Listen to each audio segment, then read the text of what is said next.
something called as parallel lines.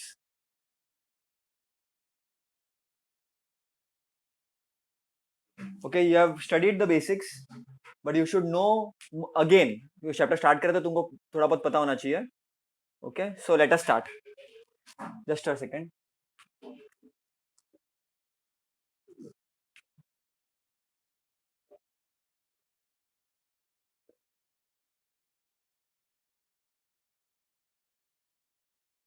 So first of all, what is parallel lines? The lines which are coplanar, मतलब एक ही plane में लाई करती है, and do not intersect each other.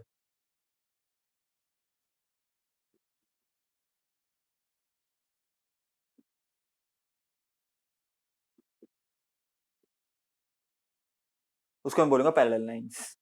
For example, ये मैंने plane बना दिया एक, ये लाइन एल, ये लाइन एम. तो what I can say in this figure, line L is parallel to line M. लेकिन मैथमेटिकली मैं कैसे लिखूंगा, तुमको मैंने बताया बार बार, line L is parallel to line M. Symbolically मैं ऐसे लिखूंगा. ठीक है. उसके बाद बच्चों ने पढ़ा था समथिंग कॉल्ड एज ट्रांसवर्सल.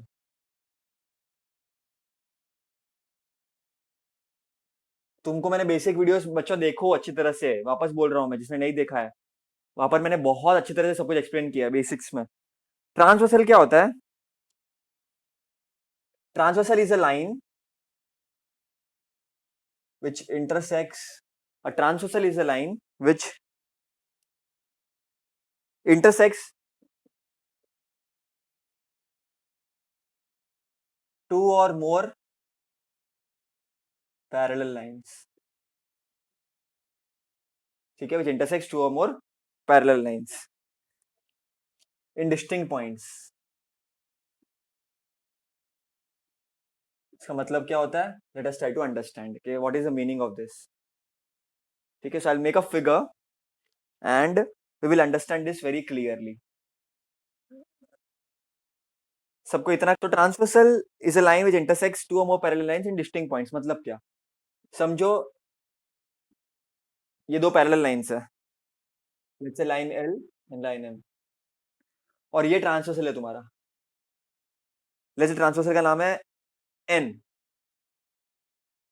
ठीक है, तो पहली बात तो तुम लिखोगे कैसे, और तुम नाम दे दोगे. तो line N is the transversal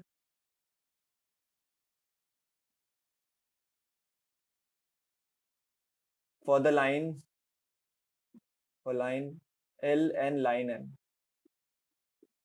ठीक है, पैरेलल लाइंस जो एल एन एम, एल है और एम है, उसके लिए ट्रांसवर्सल है तुम्हारा लाइन एन. ठीक है. अब बच्चों तुमको मैंने बहुत डिटेल में पढ़ाया था सिस्टमेटिकली, अगर तुमको याद हो तो. ये एंगल ए है, B C D, E F G H. रुको और ट्राई करो, इनमें से पेयर ऑफ करस्पॉन्डिंग एंगल कौन सा है?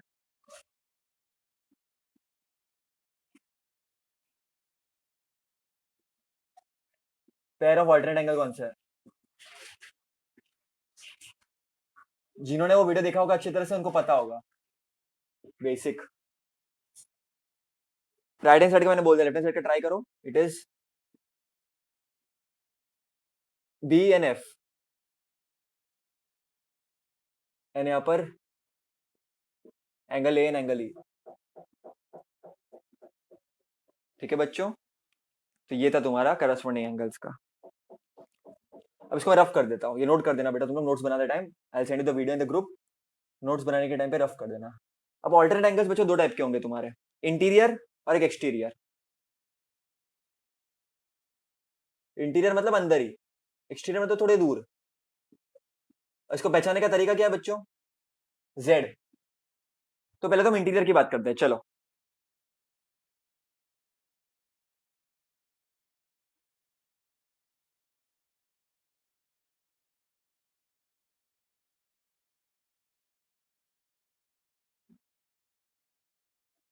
इंटीरियर मतलब अंदर वाला, तो angle B and angle H Z बना रहा है ना, बेसिक देखना अच्छी तरह से, angle B and angle H, angle C and angle E.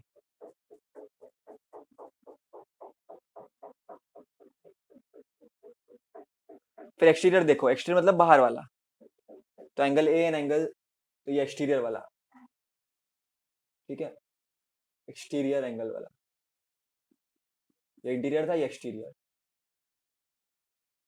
Angle A and angle G, angle D and angle F. Okay बेटा, this is the way you have to write it. और interior angles क्या बनाता है, C बनाता है, तो ऐसा देखो, एंगल सी एंड एंगल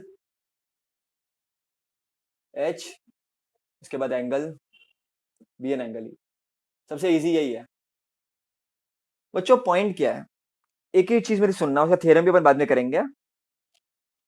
अगर तुम्हारे लाइंस पैरेलल है तो तुम्हारे इंटीरियर एंगल्स क्या होंगे, कॉन्ग्रुएंट होंगे बच्चों, याद रखना। If the lines are parallel your, मैं इंटीरियर क्या बोल रहा हूं, मैं alternate angles will be congruent, याद रखना। If lines are parallel alternate angles are congruent, if lines are parallel alternate angles are congruent. मतलब तुम्हारा एंगल ए समझो फॉर एग्जांपल 45 डिग्री है, किसी ने पूछा जी क्या है, तो angle A will be equal to angle G which will be equal to 45 degree, याद रखना, ठीक है। उसका रीजन भी तुमको बताऊंगा मैं क्या लिखना है, डोंट वरी, ठीक है। ये थियरम है, इसका थ्योरम भी अपन करेंगे बच्चों, ऑल्टरनेट एंगल थ्योरम बोलते हैं इसको अपन, ठीक है, ऑल्टरनेट एंगल थ्योरम। फिर बच्चों किसी ने बोल दिया कि एंगल एच तुम्हारा चलो 45 डिग्री है, एंगल बी कितना होगा, तो 45 डिग्री होगा। If lines are parallel interior angles are congruent, and याद रखना कौन सा थ्योरम है, it is alternate angles theorem. Interior मतलब इंटीरियर ऑल्टरनेट एंगल्स, ठीक है, वो कॉन्ग्रुएंट होंगे। फिर करस्पॉन्डिंग एंगल्स भी कॉन्ग्रुएंट होंगे, याद रखना। If lines are parallel corresponding angles are congruent, ठीक है। And if lines are parallel interior angles are supplementary. Now what do I mean by this, इन दोनों को जब मैं ऐड करूंगा बच्चों, I will get the answer to be 180 degree, याद रखना। इन दोनों को मैं जब ऐड करूंगा आंसर विल बी 180 डिग्री। तो interior angles are supplementary, supplementary का मतलब होता है 180 डिग्री, और alternate angles and corresponding angles are congruent. वापस एक बेसिक तरीके से बताता हूं तुम लोगों को।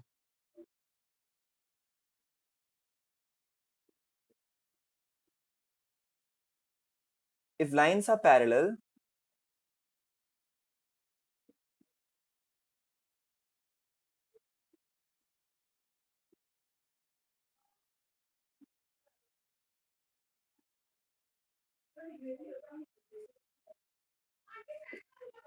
if lines are parallel alternate angles are congruent।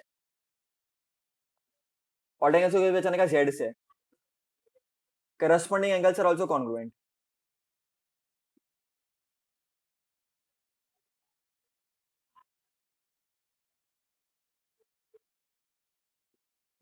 and interior angles are supplementary।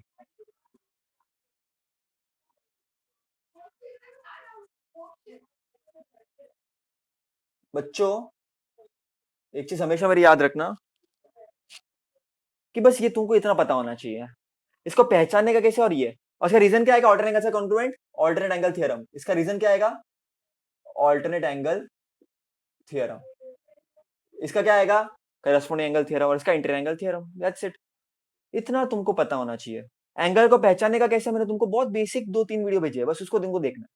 उसके बाद ये बातें याद रखनी है और रीजन याद रखना है, बस खत्म, तुम्हारा काम एकदम इजी। कोई भी क्वेश्चन है तुम कभी नहीं अटकोगे। फिर और बेसिक चीजें बताता हूं तुमको मैं।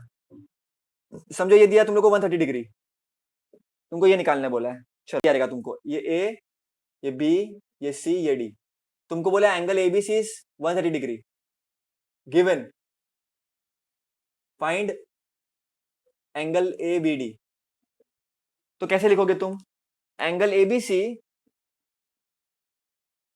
Plus angle A B D is equal to 180 degree. Reason, angles in linear pair. बाजू में लिखना, जगह नहीं, दस कैसे लिख रहा हूं, angles in linear pair, linear pair लिखोगे फिर भी चलेगा। अब एबीसी तो 130 डिग्री दिया है, एबीडी तुमको पता नहीं है, देखो angle ABD is equal to 180 minus 130, क्योंकि ये प्लस 130 है ना, तो इधर आएगा तो माइनस 130 हो जाएगा 50 डिग्री, तो ये तुम्हारा 50 डिग्री आ जाएगा। अब बहुत सारे बच्चे यहाँ पर लीनियर वो लिख देते हैं इंटीरियर एंगल्स। इंटीरियर एंगल्स हमेशा दो पैरेलल लाइंस के बीच में होगा बच्चों, ये लाइन एल है, ये लाइन एम है। इट्स ओके, मिस्टेक होती है, मेरी भी होती थी जब मैं 9th में था, इट्स ओके, लेकिन तुम लोगों को मिस्टेक से सब सीखना है। फिर मैं तुमको बोलूं कि ये एफ है, मैं तुमको बोलूं एंगल सी बी एफ निकाल के दिखाओ, कैसे निकालोगे? ये एंगल में डी बी एफ, मैंने क्या बोला? एंगल सी बी एफ निकाल के दिखाओ। चलो कौन बताएगा आंसर? तुमको मैंने अगर पूछा सी बी एफ क्या होगा, तो ये देखो मुंह ओपन है, तो ये वर्टिकली अपोजिट है ना, एक दूसरे से अपोजिट है ना, तो ये भी 50 डिग्री होगा, तो this will be 50 degree. Angle CBF will be equal to angle ABD and that will be equal to 50 degree. और रीजन क्या आएगा? Vertically opposite angles.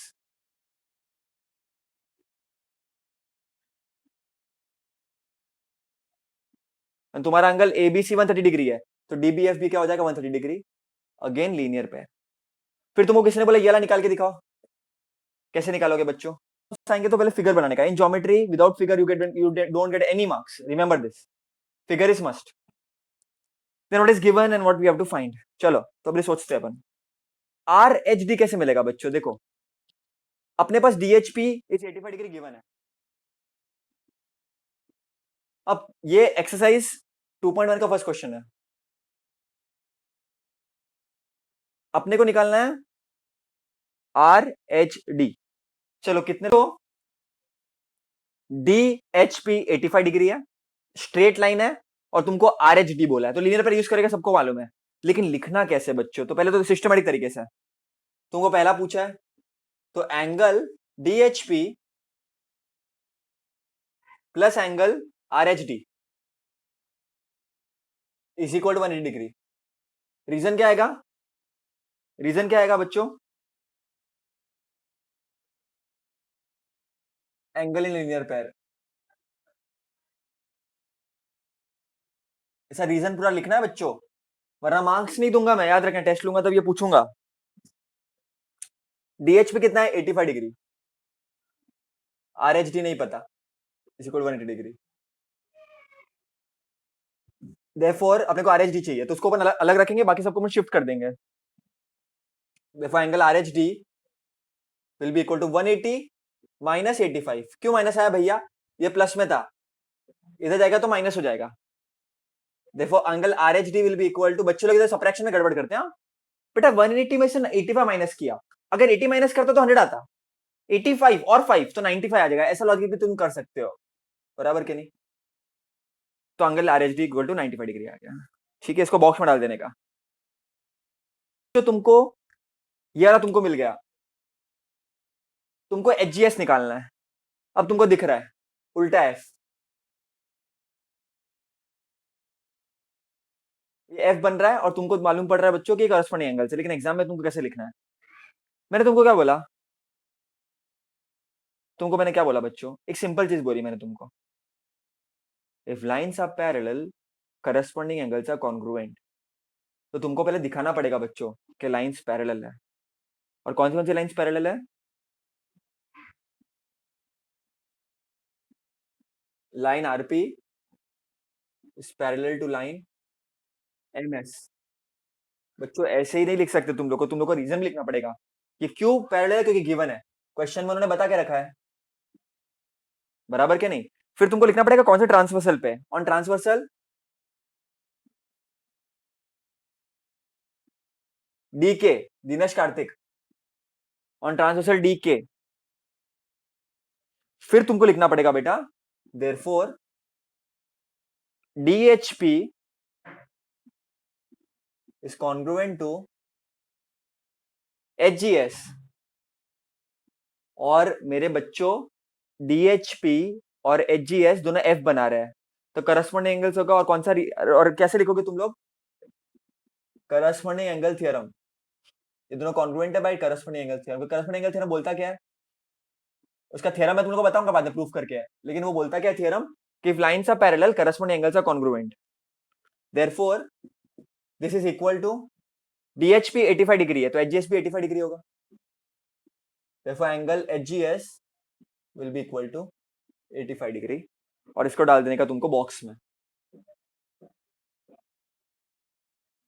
PHG कैसे मिलेगा? PHG तो वर्टिकली अपोजिट्स, तो कैसे लिखोगे सिस्टमेटिकली? देखो सिस्टमेटिकली लिखना बेटा बहुत जरूरी है, ठीक है। Angle RHD will be equal to angle PHG which is equal to 95 degree, reason vertically opposite angles।